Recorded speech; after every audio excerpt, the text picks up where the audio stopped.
The Kev Baker Show. Seeking answers to age-old questions. Deciphering the world painted around you by the mainstream media. This is The Kev Baker Show. And now, here is your host, Kev Baker.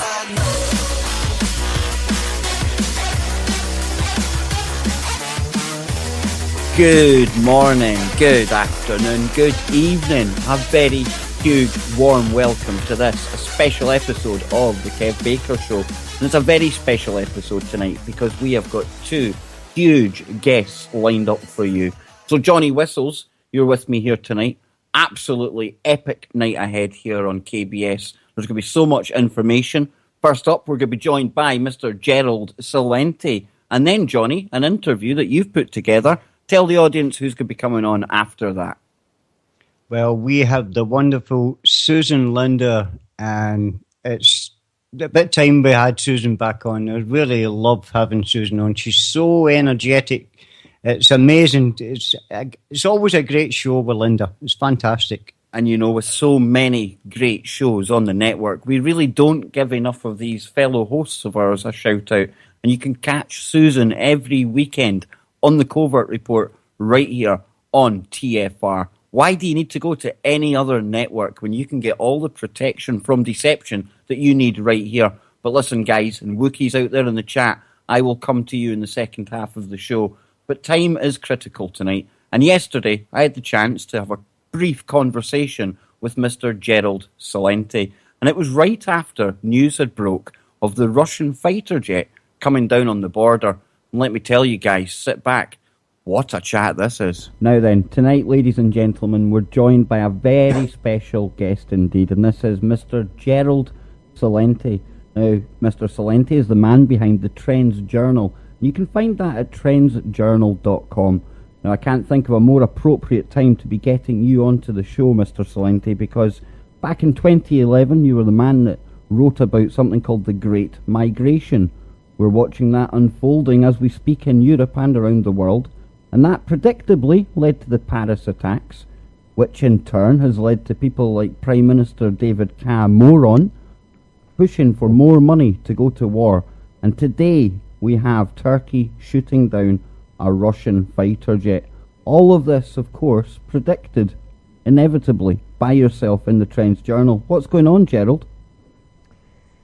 Well, what's going on are that madmen are in charge of, and mad women are in charge of governments. And it's been going on throughout history, whether it's Hitler or Mussolini, Bush or Obama, Clinton. It's one freak show after another. And Cameron, Sarkozy, Hollande, and people don't want to call a spade a spade. They see these mad men and mad women, but they roll out the red carpets, they salute, and they don't have the courage to stand up to stop the madness.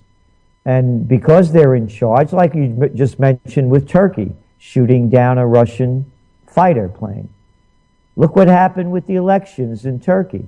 Go back to June, when Erdogan was losing his majority. So what did he do? He ramped up the war against the Kurds. They were at peace. Things were quiet. But not anymore. So then what did he do? He kept ramping it up until they had terror strikes. How many innocent people were killed protesting? And blamed it on Al-Qaeda or ISIS or whoever. And then he goes on to win the election. So what you have are madmen in charge. And they're leading us to the first great war of the 21st century. Rather than facing the why there's this destabilization, why are there mass waves of refugees?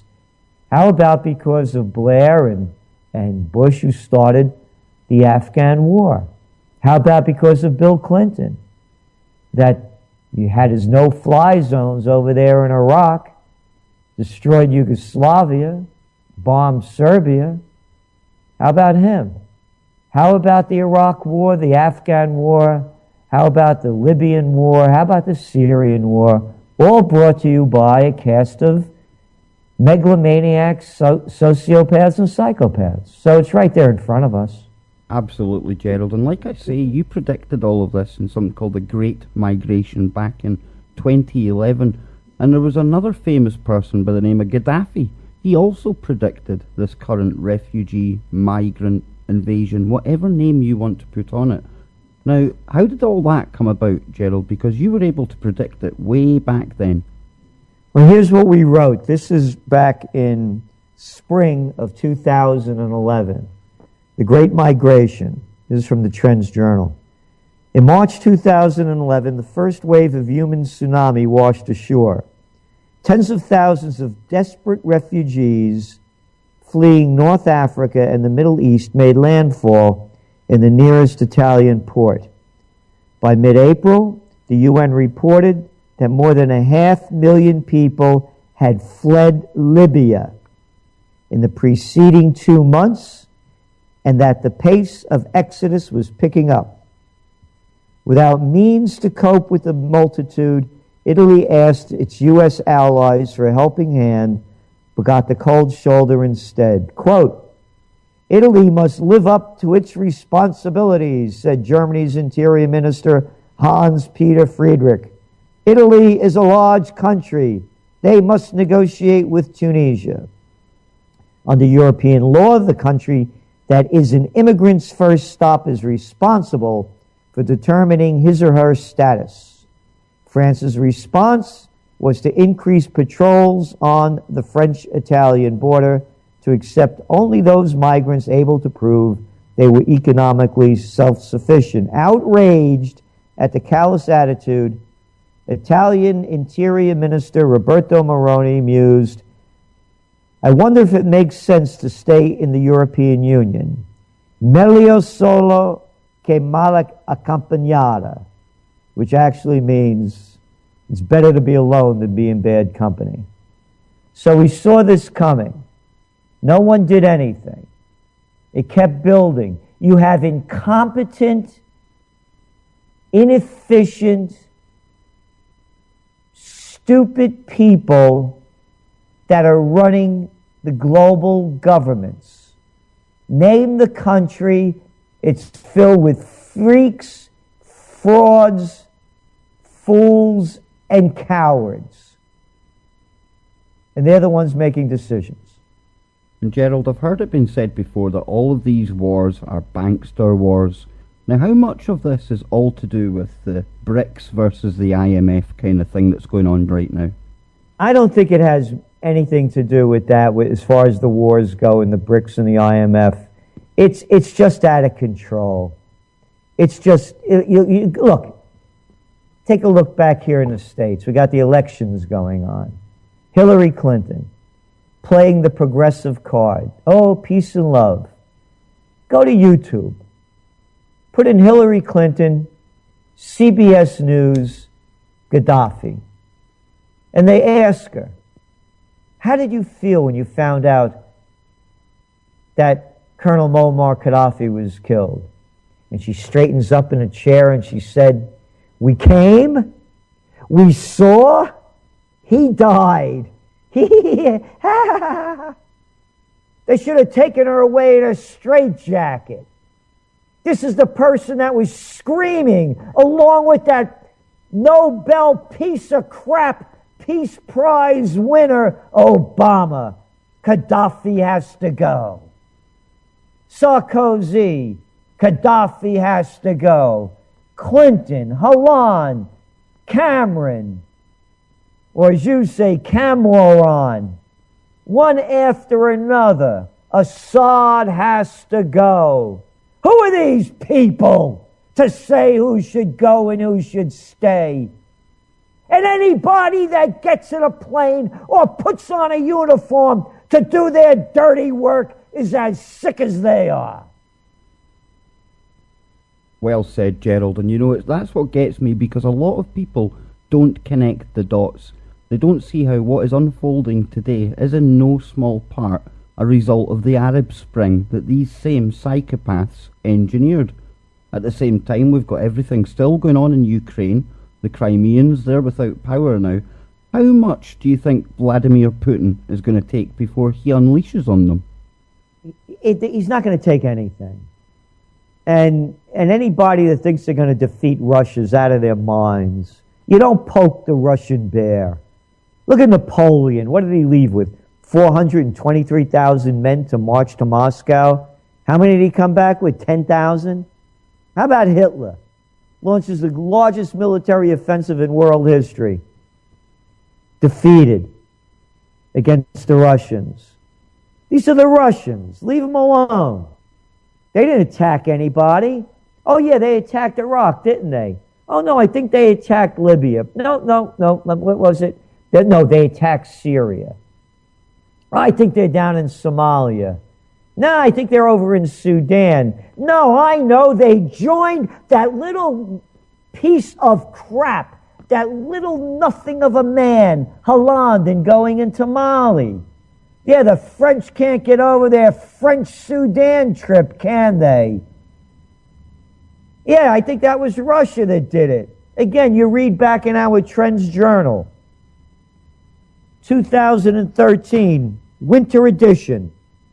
As we go to press, this is January, Hollande, with the support of President Obama, has launched airstrikes in Mali and sent French ground troops to attack Al-Qaeda-linked Islamists, end quote. They weren't Al-Qaeda-linked Islamists. What they were, it was a civil war that's been going on, and it got worse when they slaughtered Gaddafi. Libya fell apart, and all these guys that were working up in Libya went back to Mali, but they didn't go back alone. They went back with loads of weapons. Initial reports claim that only a handful of rebels were killed, and the main victims were women, children, and the elderly.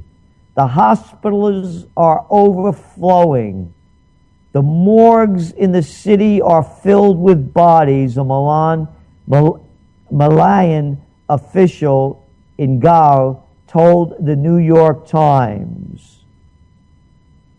And it goes on to say the Mali Civil War, which had already turned 300,000 of its citizens into refugees, is but one of the many conflicts in the region. In response, the rebels sent a loud message that could be heard around the world. Mali Islamists threatened to retaliate at the heart of France. Today they threaten payback, read the headline of the Christian Science Monitor the day after the French incursion. So as we used to say in the Bronx, payback's a bitch, and they promised to pay him back. What right do they have to go into another country? None. They're murderers. Absolutely, Gerald. And we're going into 2016 now. I don't see any political solution from the clowns on this side of the pond. I definitely don't see any coming from the ones that are lining up for the presidency in America. And Obama Nokio, he worries me, because I've always thought that he's going to try and pull a third term. So what do you think moving into 2016 we can expect to see? Well, I don't think Obama is going to try to get a third term. He's not really well liked. His popularity is very thin. And we're forecasting, and again, we're political atheists. I wouldn't vote for any of these people. We're forecasting Hillary Clinton. And if you loved Hitler, you'll love Hillary and Donald Trump, because they're it, man. They're mad men and mad women, and that's who we see winning the election. And the thing is, Gerald, there's a blatant disconnect from the people, because look at the outpouring of grief when Facebook told them in the wake of the Paris attacks, and Diesel the dog, oh, the world's going mad over this. Yet people are dying in countries every single day, and I fear that there's no even any people solution to this. But how can we fight back against this, Gerald? There's a great line by Andrew Jackson, one of the presidents of the United States, also fought against having a central bank, and they almost killed him for it. One man with courage makes a majority. So you're doing what you're doing, I'm doing what I'm doing. And when enough people start doing things in a moral way, and I'm no preacher, man, I pull my stuff in life, not own. Yeah, as you get older, you try to get better. But it's really about it's about morality, and it's about the courage of the people, and it's just not happening. It didn't happen. Look what Hitler did to Germany. I mean, you've been to Berlin, this once beautiful city that was grander than Paris, and you could see how it was destroyed in World War II. The World War was going to end. If the people stood up and stopped it before it was totally destroyed, it could have ended earlier. It was going to end. So what I'm saying is it's up to the individual. We're holding a conference here in January down in Naples, Florida. And it's not only a trend tracking, trend forecasting seminar, it's a retreat. Because people always ask me, what can I do? And I say, before you do anything, you have to get in shape. Physically, emotionally, and spiritually. I'm not talking religiously, just spiritually. And that you need first to build that foundation before you can move forward. Because if you're not in the best shape, it's just not going to happen. So, as I see it, again, so I think that's a big part of it. And when you look at what people eat, what they watch, what they become, how they dress, it's going to take another level of courage. But when enough people change, and you don't need that many, the American Revolution started with just a couple of percent, everything could change. Because there's nothing in the way, Kev. Nothing. Look at the freaks and the fools. You can't take these guys out and replace them with something greater? Of course we can. And it's up to us to make it happen. Absolutely. Mr. Celente, I must thank you for your time. Now, where can people find your work? Oh, trendsresearch.com. Trendsresearch.com. We have the Trends Journal. We do Trends This Week. We have a daily Trends in the News show each weekday night. And of course, the Trends Journal Quarterly. The new one just came out. So if you want to see history before it happens, I suggest they consider the Trends Journal at trendsresearch.com. And what Thank you so much. times, Gerald, who would have thought that in 2015 the Russians would be on the moral high ground, and here's us, almost the New Age Nazis. Isn't that something? You're right. Absolutely. But then again, it's these neocons and these crazies that are destroying the world.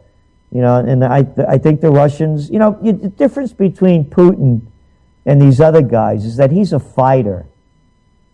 And when people know how to fight, they never want to fight. I'm a close combat practitioner, had my own school for many years. And when you're a fighter, you don't want to fight. The last thing you want to do, you don't take anybody's crap either. If anybody tries to kill me, I'll kill them. But you'd never want to start a fight because you never know how it's going to end. I don't care how good you are or think you are. It's a wild card anytime a fight breaks out. So Putin's a fighter, and that's why he doesn't want to fight. The little boys and girls that can't fight their way out of a paper bag. Could you imagine Cameron, Obama, Hollande fighting man to man? It'd be a cartoon show. The mind absolutely boggles. It sounds like something out of Monty Python, Gerald. Yep, it is. Well, Gerald, I will let you get back to it. You are a very busy man, but let me thank you on behalf of everyone for all the work you do. Well, thank you, and thank you for all that you do, because it's going to take all of us to make positive change. All the best. Absolutely. Thank you, Gerald. Bye.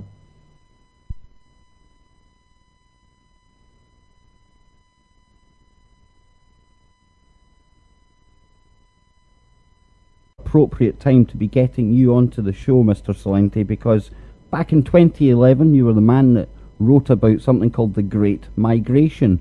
We're watching that unfolding as we speak in Europe and around the world, and that predictably led to the Paris attacks, which in turn has led to people like Prime Minister David Cameron pushing for more money to go to war. And today we have Turkey shooting down a Russian fighter jet. All of this, of course, predicted inevitably by yourself in the Trends Journal. What's going on, Gerald? Well, what's going on are that madmen are in charge of, and mad women are in charge of governments. And it's been lined up for you. So, Johnny Whistles, you're with me here tonight. Absolutely epic night ahead here on KBS. There's going to be so much information. First up, we're going to be joined by Mr. Gerald Celente. And then, Johnny, an interview that you've put together. Tell the audience who's going to be coming on after that. Well, we have the wonderful Susan Linder, and it's about time we had Susan back on. I really love having Susan on. She's so energetic. It's amazing. It's always a great show with Linda. It's fantastic. And, you know, with so many great shows on the network, we really don't give enough of these fellow hosts of ours a shout out. And you can catch Susan every weekend on the Covert Report. Going on throughout history, whether it's Hitler or Mussolini, Bush or Obama, Clinton, it's one freak show after another. And Cameron, Sarkozy, Hollande, and people don't want to call a spade a spade. They see these mad men and mad women, but they roll out the red carpets, they salute, and they don't have the courage to stand up to stop the madness. And because they're in charge, like you just mentioned with Turkey, shooting down a Russian fighter plane. Look what happened with the elections in Turkey. Go back to June, when Erdogan... This is the Kev Baker Show. Seeking answers to age-old questions. Deciphering the world painted around you by the mainstream media. This is the Kev Baker Show. And now, here is your host, Kev Baker.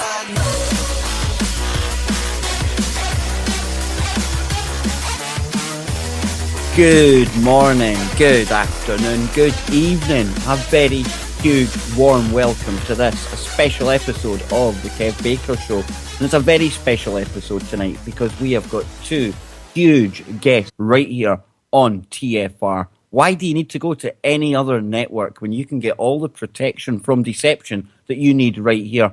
But listen, guys, and Wookiees out there in the chat, I will come to you in the second half of the show. But time is critical tonight. And yesterday, I had the chance to have a brief conversation with Mr. Gerald Celente. And it was right after news had broke of the Russian fighter jet coming down on the border. And let me tell you guys, sit back. What a chat this is. Now then, tonight, ladies and gentlemen, we're joined by a very special guest indeed. And this is Mr. Gerald Celente. Now, Mr. Celente is the man behind the Trends Journal. You can find that at trendsjournal.com. Now, I can't think of a more